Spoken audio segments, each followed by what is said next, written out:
Bonjour et bienvenue au centre académique de Paydet. Aujourd'hui, nous allons voir un tutoriel sur la gestion de la mise en attente. C'est un outil qui va vous permettre de mettre les prévisions que vous avez mis sur votre tableau de bord en attente, c'est-à-dire que s'ils ne sont pas passés en banque ou qu'ils ne vont pas passer, vous pouvez les mettre dans mise en attente. On va vous expliquer comment ça se passe et pourquoi. On va prendre un cas pratique, assez concret, un dégât des eaux. Admettons que le plombier ait mal fait son job et qu'il a créé un dégât des eaux, et bien je ne vais pas lui payer sa facture de 5000 euros et je vais même la mettre en attente.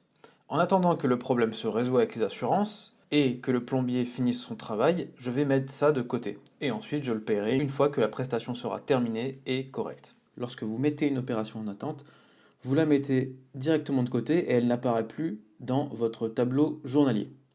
Et vous allez pouvoir la récupérer lorsque cette opération va se débloquer et ça va vous éviter de la retaper à nouveau. Ça peut être aussi un client avec qui vous êtes en litige, par exemple, qui ne paiera jamais. Par exemple, le client 16, on va dire, 580 euros. Qu'est-ce que je fais de cette opération?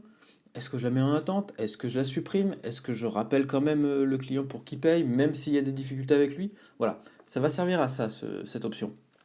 Donc je vais récupérer ma prévision. Vous voyez qu'en restant cliqué dessus, je peux soit la mettre à la corbeille, je peux défiler vers le bas, là, vous pouvez vraiment aller avec la souris pour aller plus vite.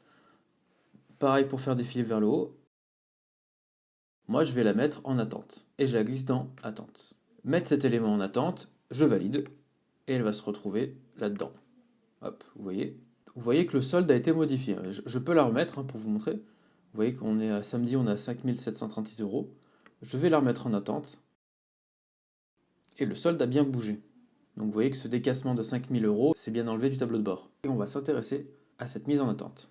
Si vous avez plusieurs opérations en attente, vous pouvez les trier par montant croissant, décroissant, date croissante, date décroissante et par catégorie. Et vous pouvez aussi tout supprimer.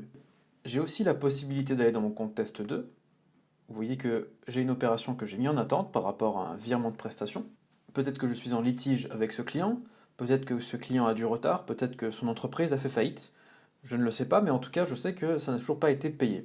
Du coup, j'ai mis cette opération en attente et on va dire que mon client X vient de me payer. Eh bien, je peux tout simplement le prendre, le glisser et vous voyez que je le rajoute à ma vue journalière. Et que si je retourne dans mon compte test premier, je peux aussi prendre ma prévision et l'ajouter à mon compte numéro 1.